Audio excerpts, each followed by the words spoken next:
जी अस्सलाम वालेकुम स्टूडेंट्स। आज हम अपना पहला लेक्चर चैप्टर नंबर 1 जो कि कम्प्लेक्स नंबर का है, फर्स्ट ईयर पंजाब बोर्ड की जो नई बुक आई है उसके मुताबिक आज हम पहला लेक्चर इसका स्टार्ट करने लगे हैं। कम्प्लेक्स नंबर इसका आपने कंसेप्ट इससे पहले 9th क्लास में भी पढ़ा था, लेकिन अब हम इसको कुछ कंसेप्चुअल बेस पे डिस्कस करेंगे। तो चैप्टर नंबर 1 की एक्सरसाइज 1.1 से मैं स्टार्ट करवाऊँगा। सिंप्लीफाई करना है। सबसे पहले तो आपको सिंप्लीफाई, अगर कम्प्लेक्स नंबर की बात की जाए कि कम्प्लेक्स नंबर में सिंप्लीफिकेशन का क्या मतलब होता है, सबसे पहले तो आपको पता होना चाहिए कि कम्प्लेक्स नंबर क्या चीज़ है। देखिए, अगर आपके पास एक रियल वैल्यू हो और एक इमेजिनरी वैल्यू हो तो उसका कॉम्बिनेशन जो है वो हमारे पास कम्प्लेक्स नंबर बन जाता है, जिसको हम जी से डिनोट करते हैं। और ये हमारे पास रियल वैल्यू कहलाती है और इसको हम इमेजिनरी वैल्यू कहते हैं जो अयोटा के साथ होती है। ये इमेजिनरी वैल्यू है इसकी। तो रियल और इमेजिनरी का कॉम्बिनेशन जो है वो हमारे पास जी कहलाता है, कम्प्लेक्स नंबर कहलाता है। अच्छा, इसमें जो अयोटा है, अयोटा स्केयर अगर देखा जाए तो -1 जो है ये एक इमेजिनरी वैल्यू है। अयोटा मीन्स इमेजिनरी वैल्यू, और इमेजिनरी वैल्यू में अयोटा स्केयर की वैल्यू देखी जाए तो -1 होगी। और यहाँ पर आपको अयोटा की वैल्यू कैलकुलेट करनी पड़े तो -1 का अंडर रूट आ जाएगी। तो यहाँ पर एक बात क्लियर हो गई। क्या क्लियर हुई थी कि जब भी आपकी वैल्यू अंडर रूट के अंदर माइनस में आएगी तो उसका आंसर आप डिस्क्राइब नहीं कर सकते। उसका आंसर जो है वो इमेजिनेशन में होगा, इमेजिनरी आंसर होगा उसका। आप उसको बता नहीं सकते कि उसका आंसर जो है वो क्या हो सकता है। तो फिर क्या करना पड़ता है, उसकी जगह पे आपको क्या लिख देना पड़ता है, अयोटा लिखना पड़ता है। तो इसका मतलब है कि कम्प्लेक्स नंबर में अयोटा की जो है वो ये अहमियत होती है। इसी के साथ आपको पता है कि हमने कम्प्लेक्स नंबर में कॉन्जुगेट भी पढ़ा था। कॉन्जुगेट क्या होता है? कॉन्जुगेट होता है कि ए अयोटा की जो वैल्यू है वो अगर पॉजिटिव की है तो वो नेगेटिव हो जाती है, अगर नेगेटिव की है तो वो क्या हो जाती है, पॉजिटिव। लेकिन आप में से कोई बता सकता है कि कॉन्जुगेट क्या होता है? ये बात एक्चुअली तो 9th में क्लियर हो जानी चाहिए थी, बट मैं आपको बताने लगा हूँ। इधर देखें जरा, ये हमारे पास अगर ऑरिजिन है और यहाँ पर हम कोई पॉइंट लेते हैं, ये हमारे पास एक कम्प्लेक्स पॉइंट होता है जिसको हम जी कहते हैं, वो है x प्लस अयोटा वाई। क्योंकि x एक्सिस जो होता है ये रियल वैल्यू को जाहिर करता है और जो y एक्सिस होता है ये इमेजिनरी वैल्यू को जाहिर करता है, और इन दोनों से मिलकर जो बनता है वो एक कम्प्लेक्स पॉइंट बनता है। तो ये हमारे पास एक पॉइंट है जो z को जाहिर करता है। तो अगर हम z का कॉन्जुगेट लें तो उसका मेथड तो ये बन गया, बट कॉन्जुगेट बनता कैसे है, होता क्या है? अगर मैं ड्रा करूं तो ये कॉन्जुगेट बन रहा है जिसको मैं z मॉड से उसके बाद से जाहिर करूंगा और वो होगा x माइनस अयोटा y, क्योंकि x की वैल्यू तो पॉजिटिव ही है और y की वैल्यू क्या हो गई, इसमें नेगेटिव हो गई। तो फिर ये क्या होता है कॉन्जुगेट? अगर देखा जाए कॉन्जुगेट जो है वो एक्चुअली क्या है, ये इमेज होता है, इमेज ऑफ कम्प्लेक्स नंबर। जो आपने कम्प्लेक्स नंबर लिया था उसका इमेज, शैडो। डेफिनेटली देखें, ये z है तो इसका z का इमेज, उसका शैडो ये बन रहा है, तो ये हमारे पास कॉन्जुगेट कहलाएगा। तो ये दो चीज़ें, तीन टर्म्स, दो चीज़ें बड़ी अहम हैं जिनकी वजह से हम अपना पहला लेक्चर जो है वो स्टार्ट करेंगे। आपने इन चीज़ों को अपनी बुक की हेडिंग के साथ लिखना है। कुछ जो कंसेप्चुअल चीज़ें होती हैं उसको आप कॉपी पे हरगिज़ भी नोट ना करें, बल्कि उसके जो की पॉइंट है उसको आप अपनी बुक के ऊपर नोट कीजिएगा। तो आप इस तरह करेंगे, सबसे पहले मैंने इसको रिमूव करना है, आप पहले इसको अपनी कॉपी के ऊपर नहीं बल्कि अपनी बुक के ऊपर जो है वो नोट करना है।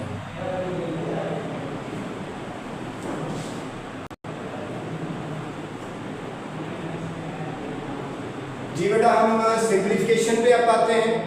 तो सिंप्लीफिकेशन का यही मकसद है कि आपने अपनी इस वैल्यू को अयोटा 9 से डिक्रीज करना है। हमने पढ़ा हुआ है कि अयोटा स्क्वायर की वैल्यू जो है वो हमारे पास -1 होती है, ये बात हमने पढ़ी है। तो 9 जो है उसमें देखा जाए तो स्क्वायर नहीं आ रहा। इसके करीब 3 जो ऐसी वैल्यू ढूंढें जिसमें स्क्वायर आता है, तो वो कौन सी वैल्यू है? 9 के नियर अबाउट वैल्यू जिसमें स्क्वायर आता है वो 8 है।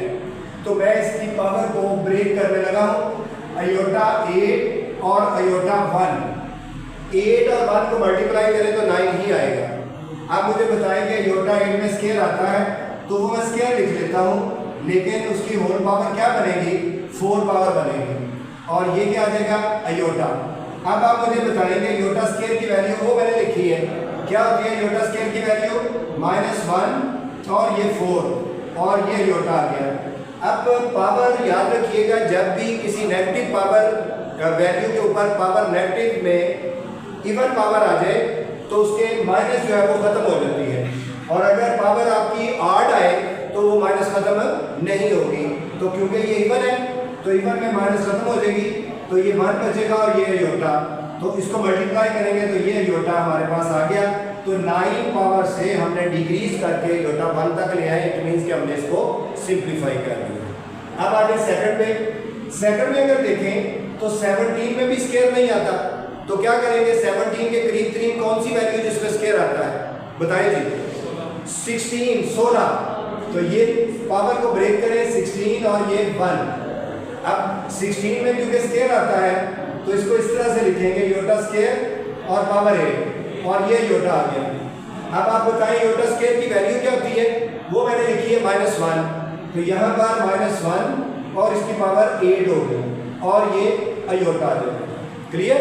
अब अयोटा 8 इसकी पावर जो है वो इवन है, तो क्या बताया था मैंने, इवन पावर हो तो माइनस खत्म हो जाएगी, तो सिंपल 1 रहेगा और ये अयोटा आ जाएगा। अब अयोटा को 1 से मल्टीप्लाई किया तो ये भी अयोटा डिक्रीज हुई है, जरूरी नहीं है कि हर दफा 1 ही बने, लेकिन उससे डिक्रीज हो रही है। ये 1 अयोटा 1 की पावर की जगह पे कोई कांस्टेंट भी आ सकता है, लेकिन पहले से वैल्यू आपकी सिंप्लीफाई हो गई। नेक्स्ट क्या है, तो देखें इसमें अगर पावर ऑड है तो ऑड पावर में नेगेटिव खत्म नहीं होगी, तो ये मैं नेगेटिव लिखूंगा वैसे ही और अयोटा के ऊपर पावर 19 डाल दूंगा। अब 19 पावर में स्केयर नहीं आता, तो इसके करीब तरीन कौन सी वैल्यू है जिसमें स्केयर आता है, वो है 18। तो मैं इसकी पावर को ब्रेक करूंगा 18 और ये 1 आ जाएगा। तो अब देखिए 18 अयोटा स्केयर जो है इसको लिखने लगा हूं 2 पावर 9 और ये अयोटा आ गया। अब बेटा इसको सिंप्लीफाई करें तो ये अयोटा स्केयर की वैल्यू -1 और ये 9 आ जाएगा। अब देखिए 9 ऑड है तो ऑड के अंदर माइनस खत्म नहीं होगी, तो मैं इसके माइनस लिखूंगा, ये बाहर माइनस है और ये -1 और ये अयोटा आ गया। अब इसको मल्टीप्लाई करें तो ये बनेगा अयोटा माइनस माइनस प्लस, तो सिंप्लीफाई हो गए, तो ये हमारे पास अयोटा की फॉर्म में आंसर आ गया। इसी कैटेगरी का लास्ट पार्ट देखें, -1 है और -21/2 है। देखो बेटा -1 की जगह पे हम क्या लिख सकते हैं, अयोटा स्केयर लिख सकते हैं ना, तो मैं फिर इस -1 की जगह पे अयोटा स्केयर लिखने लगा हूँ और पावर है इसकी -21/2। अब क्या करूँगा, 2 से कैंसिल कर दूंगा, तो ये बन रहा है अयोटा इसकी पावर -1। और आपको पता है रूल के मुताबिक अगर पावर नेगेटिव आ जाए तो क्या करते हैं, उसको डिनोमिनेटर में ले जाते हैं, तो वो पॉजिटिव हो जाएगी 21। अब इसको इधर आगे सिंप्लीफाई करें, 21 में तो स्केयर नहीं आता, इसके करीब तरीन वैल्यू जिसमें स्केयर आता है वो कौन सी वैल्यू है, अयोटा 20 और ये अयोटा। तो अब अयोटा 20 को क्या लिख सकते हैं, इसको लिख सकते हैं 1 अयोटा स्केयर पावर 10 और ये अयोटा आ जाएगा।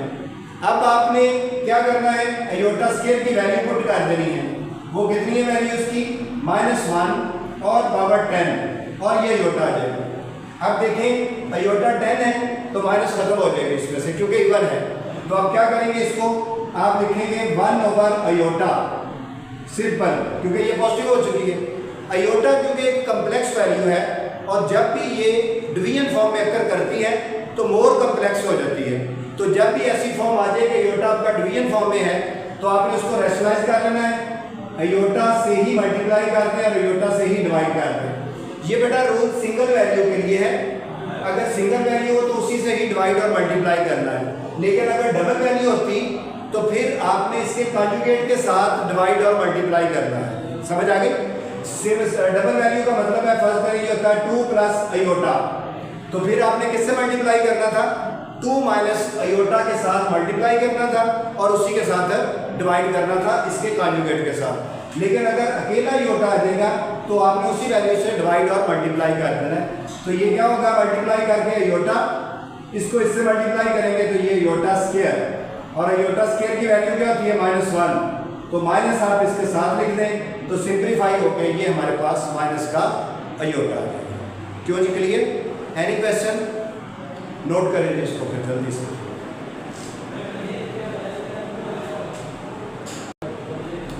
जी बेटा, क्वेश्चन नंबर 2 जो है वो एक इसका कंसेप्चुअल थ्योरम है कि प्रूव करना है z का कॉन्जुगेट अगर आप z के इक्वल रखें तो इफ z इज रियल, आपको z की जो वैल्यू है वो रियल मिलेगी। तो आपको पता है कि रियल क्या होता है, जिसमें योटा की वैल्यू आपको नजर ना आएगी वो क्या होगा, रियल होगा। तो सॉल्व करते हैं। आप इस तरह करें कि सबसे पहले z आप लेट कर लें कि z हमारे पास है a प्लस अयोटा b या x प्लस अयोटा y, एक रियल और एक इमेजिनरी वैल्यू। और जो गिवन कंडीशन है इसको आप नंबर 1 का नाम देते हैं। आपको पता होना चाहिए कि आपने करना क्या है। ये जो आपने z लिखा है ना, इस z को आपने किसी तरीके से रियल प्रूव करना है। क्या करना है, रियल प्रूफ। तो ये रियल प्रूफ उसी सूरत में हो सकता है जब योटा खत्म हो जाएगा। तो देखते हैं कैसे खत्म होता है। आप जो उसकी गिवन स्टेटमेंट है उसको लें, z conjugate equal to z, तो यहाँ पर z की वैल्यू लिखें a प्लस अयोटा b, इसका कॉन्जुगेट, और यहाँ पर a प्लस अयोटा b है। तो कॉन्जुगेट कैसे लेंगे, इसका साइन चेंज कर देंगे माइनस अयोटा b, और ये होगा a प्लस अयोटा b। अब क्या करेंगे, आप दोनों तरफ से a को कैंसिल कर देंगे। कैंसिलेशन प्रॉपर्टी आपने पढ़ी हुई है, उसके मुताबिक minus iota b equal to aorta b। तो ये माइनस का इधर ले आए, माइनस अयोटा b प्लस इधर आके minus iota b equal to 0। तो इसको सॉल्व करेंगे, ये बनेगा -2 iota b is equal to 0। तो यहाँ से आप b की वैल्यू कैलकुलेट कर सकते हैं, जो कि क्या होगी, b is equal to 0 over -2 iota, और आपको पता है 0 ओवर समथिंग 0 के इक्वल होता है। तो यहाँ पर b इज इक्वल टू क्या होगा, 0 के इक्वल। ये जो b आया है इसको आप इक्वेशन नंबर 1 में पुट कर दें। देखिए जरा, पुट इन 1 में पुट करेंगे इसको, तो ये होगा z a प्लस अयोटा और b की जगह पे 0। तो जब आप 0 अयोटा से मल्टीप्लाई करेंगे तो वो 0 हो जाएगा। तो z is equal to a आ गया, तो अयोटा खत्म हो गया। बात प्रूव हो गई कि z क्या है, रियल है, और यही हमने प्रूव कर दिया। सेकंड देखें, इसमें ये वाली चीज लेफ्ट और राइट दोनों इक्वल कैसे आएंगी। आप इस तरह करेंगे कि सबसे पहले लिखेंगे z is equal to a plus iota b है, और फिर आपने इस वाली वैल्यू को लेना है z plus z conjugate divided by 2। इसको सॉल्व करें, ऑटोमेटिकली इसके इक्वल आ जाएगा आंसर। इसको लिखेंगे हम z, उसकी वैल्यू क्या है, a प्लस अयोटा b, फिर प्लस z का conjugate a plus iota b, इसका कॉन्जुगेट, और डिवाइडेड बाय क्या होगा, 2। सिंप्लीफाई करते हैं इसको, z plus z conjugate divided by 2, ये आ जाएगा a प्लस अयोटा b, और कॉन्जुगेट क्या होगा, a माइनस अयोटा b, और डिवाइडेड बाय 2। तो ये इससे कैंसिल हो गया। अब यहाँ पर आएगा z plus z conjugate divided by 2 equal to 1 and 1 2a over 2, तो 2 से कैंसिल हो गया। अब इसको लिखें अगर z conjugate divided by 2 is equal to a, तो a पे गौर करें, a देखा जाए तो रियल पार्ट z नहीं, तो आप a को क्या लिख सकते हैं, रियल पार्ट z। तो ये बनेगा फिर z plus z conjugate over 2 equal to real part of z। और देखा जाए तो बेटा यही हमने प्रूव करना था कि ये चीज रियल पार्ट ऑफ z के इक्वल है। चलिए नोट करें इसको।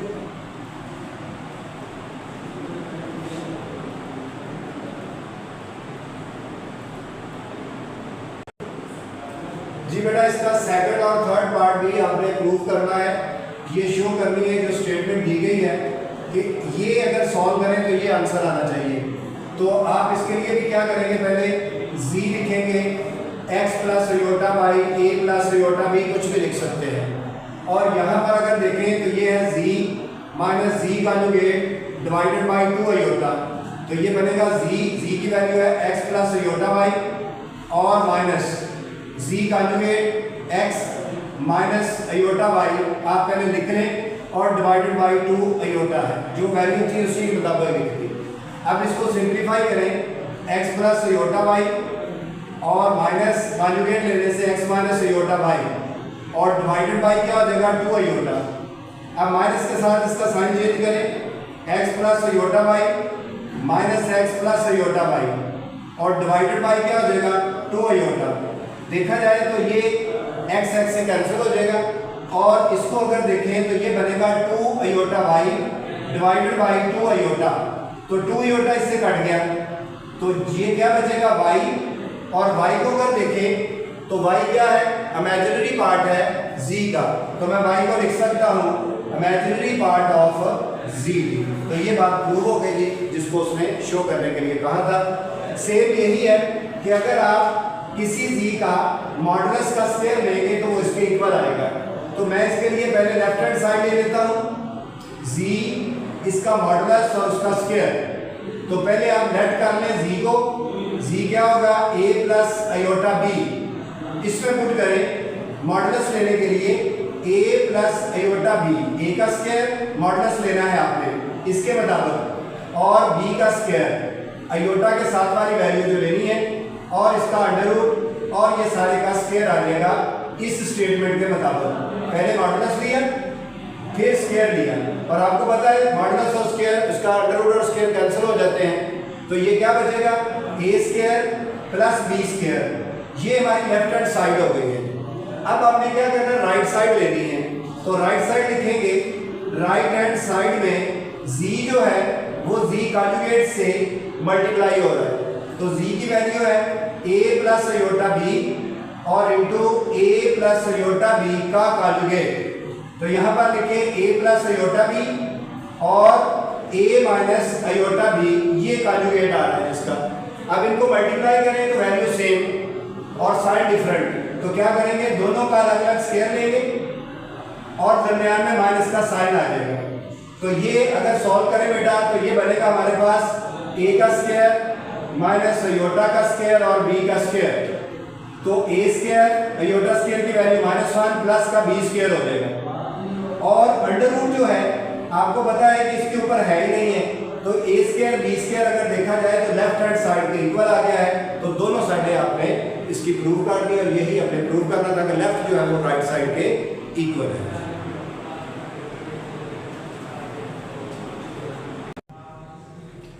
जी बेटा क्वेश्चन नंबर 2 का लास्ट पार्ट हम करेंगे, और उसमें भी आपने ये स्टेटमेंट को प्रूव करना है कि ये दोनों आपस में इक्वल है। इसके लिए सबसे पहले आपको लेट करना पड़ेगा z, जो कि है a प्लस अयोटा b या x प्लस अयोटा b, कोई भी कम्प्लेक्स नंबर आप ले सकते हैं। अब पहले आप लेफ्ट हैंड साइड लें, लेफ्ट हैंड साइड अगर देखें तो वो है 1/z, तो यहाँ पर z की वैल्यू लिखें 1/a प्लस अयोटा b। तो आपको पता है योटा डिवीजन में आ गया है, जब योटा डिवीजन में आ जाए तो हम क्या करते हैं उसको रैशनलाइज कर लेते हैं, तो क्या होगा a minus iota b divided by a minus iota b। अब इसको मल्टीप्लाई करें तो 1 के साथ इसको मल्टीप्लाई करने से ये आएगा a minus iota b divided by, value same है साइन डिफरेंट है, वैल्यू सेम हो साइन डिफरेंट हो तो क्या करेंगे a का स्क्वायर अयोटा b इसका स्क्वायर और दरमियान में माइनस का साइन आ जाएगा। अब क्या करेंगे इसको a minus iota b divided by a square minus iota square और b स्क्वायर, तो ये बन गया a minus iota b divided by a square plus का b स्क्वायर। आप इसको अलग अलग भी लिख सकते हैं, अलग अलग का मतलब है कि आप a over a square plus b square और minus iota b over a square b square, इस फॉर्म में लिखने का मतलब है कि आपने इसको स्टैंडर्ड फॉर्म में लिख दिया। तो लेफ्ट हैंड साइड का आंसर आ चुका है। अब हमने राइट हैंड साइड लिखनी है। राइट हैंड साइड में पहले जो स्टेटमेंट है वो है z का कॉन्जुगेट ओवर z के मॉडुलस का स्क्वायर आ जाएगा। तो आप ले पहले z का कॉन्जुगेट, वो क्या है a प्लस अयोटा b और इसका मॉडुलस, और इसका आपने कॉन्जुगेट लेना ऊपर और नीचे मॉडुलस, और मॉडुलस का फिर स्क्वायर लेना है। तो कॉन्जुगेट तो आपको पता है क्या होगा a माइनस अयोटा b और ओवर ये क्या होगा ए स्क्वायर प्लस बी स्क्वायर और इसका अंडर रूट और ये स्क्वायर आ गया। तो आपको पता है स्क्वायर और अंडर रूट कट जाते हैं, तो क्या आएगा a minus iota B divided by A square plus B square आ गया। अब इसको अलग अलग लिख लें, a over A square plus B square minus iota B divided by A square plus B square. तो देख लें लेफ्ट और राइट दोनों साइडें जो है वो इक्वल आ गए। Any question?